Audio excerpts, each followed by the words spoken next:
You can't go wrong with Now It's Dark. Hey everybody, welcome to Now It's Dark. I'm Jim, doing a review for the movie MaXXXine. Didn't think I was going to do a review for this, but I actually enjoyed this movie so much that I did want to share a few thoughts, because this was a movie that I went to see in the mind frame that I was just going to go to see a movie for the sake of enjoying a movie without doing a movie review, so I wasn't prepared to take notes and things. So this will be pretty brief, but man, I really, really enjoyed this MaXXXine story. Um, so it takes place in the year 1985, which is a 6-year time jump from the ending of X. And we see that MaXXXine has become a porn star, and she's kind of well known. They do a lot of subtle things and straightforward things while she interacts with people throughout the movie of their knowledge of her. I'm a big fan of porn, particularly 80s porn. So this was kind of a neat situation for me. That's why I wasn't going to do a review. I was just going to go to enjoy this and just soak it in. But they really did a great job capturing the 80s, the mid 80s vibe, Hollywood vibe, and the party scene, the club scene, the wardrobe, just things in the background. There was such good details that there was even a scene with in the background on a countertop in a kitchen McDonald's bag and a styrofoam Big Mac yellow container, not something that you would see today. So that kind of detail, I really appreciate that kind of stuff. And it, to a lot of people, it's just stuff in the background, and then there's people that just notice things. And I love McDonald's, so kudos to director writer Ty West. So this is 1 hour and 43 minutes, rated R. It has a 6.8 star rating on IMDb right now, compared to X. Had a six has a 6.5, so it's got a higher IMDb score so far. The Rotten Tomato score, however, keeps going down. It's at a 78% audience score. It premiered on July 5th to an 89%, so that's kind of a significant jump. X still, the last I looked, had like a 94%, if you care about that kind of stuff. So we, like I said, we fast forward Maxine, played by Mia Goth. We have the um, introduction to her during a audition for a movie role for the Puritan 2. And honestly, I would love to see maybe Ty West throw a curveball and throw a fourth movie into the mix and have the Puritan 2 or the Puritan 1 or both into the future for us for horror. It would be similar to the way Eli Roth worked in Thanksgiving Day. I think that I would appreciate it. So Giancarlo Esposito also is in this. He plays Mia Goth's um, manager, whatever agent they call that. Elizabeth Bender is a character played by Elizabeth Debicki. She's the director of The Puritan 2. So we see Mia Goth doing her audition. There's the big panel. They acknowledge that she's a porn actress. Why does she think that she can transition? And she does her audition, and she does really well. She's very sure of herself. She's got a lot of drive, and that's been evident with her character.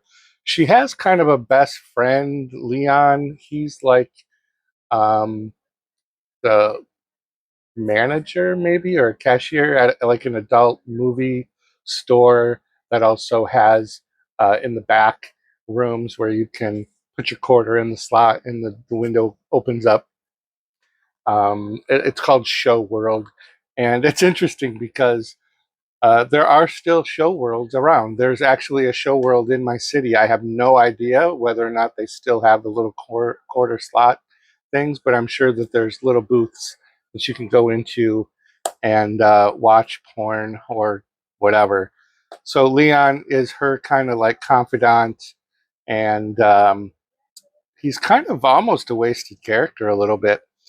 Kevin Bacon is in this as a private investigator, and Halsey would be the other kind of like well-known person in this. She plays Tabby Martin. And again, so the subplot of her having this porn background is kind of interfering with her transitioning to mainstream acting, which she considers horror the entryway into mainstream. There's an interesting scene with Leon and Maxine in that video store. It's kind of reminiscent of Scream. I don't know if it was intentional or if I just took that, but Leon's putting away movies, and Maxine and him are having conversation about actresses that have transitioned from porn or movies in their early years, first movies of being horror and transitioning into bigger things. Brooke Shields gets name dropped, but so did Marilyn Chambers.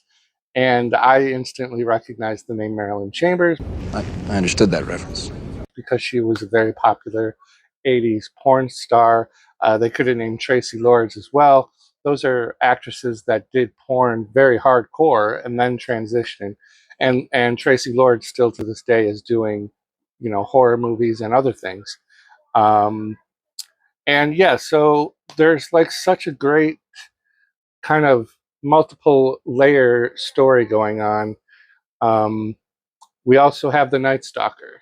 We have the height of the killing spree in Hollywood of the Night Stalker, and we get tidbits of Night Stalker information throughout the movie until the climax, where that kind of gets resolved in an interesting way.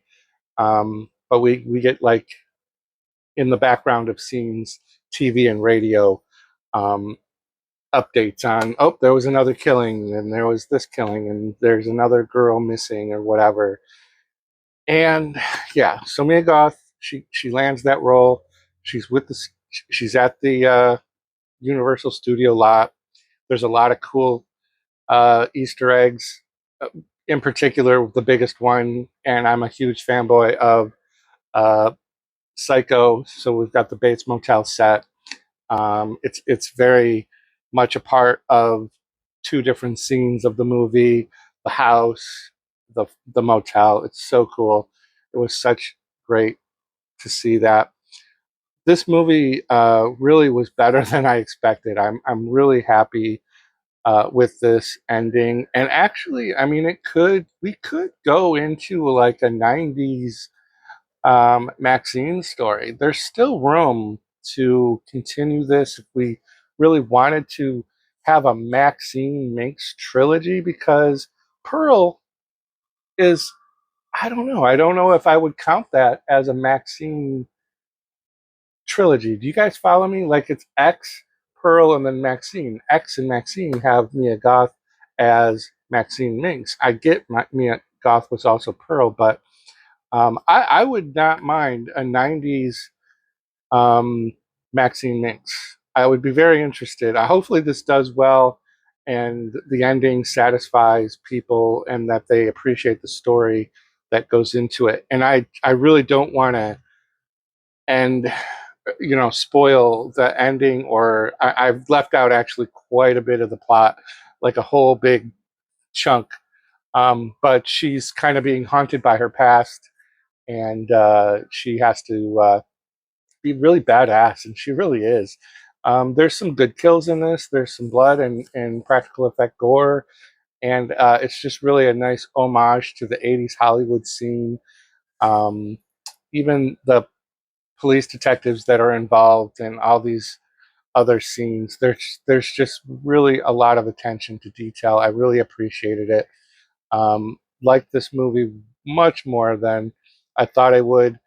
Um, I was going to wait for this to go to streaming, and I can't wait for it to go to streaming because I'm sure I will watch it again and pick up even more Easter eggs in the backgrounds and things.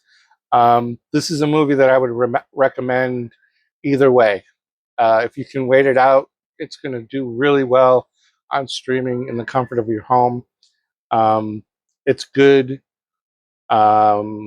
theater as well. The theater was not very full, so I didn't have like lots of fan or audience reactions to things, but it's great. If you like the 80s music wise and just the aesthetic of the 1985 time frame, you're gonna really nerd out for this movie.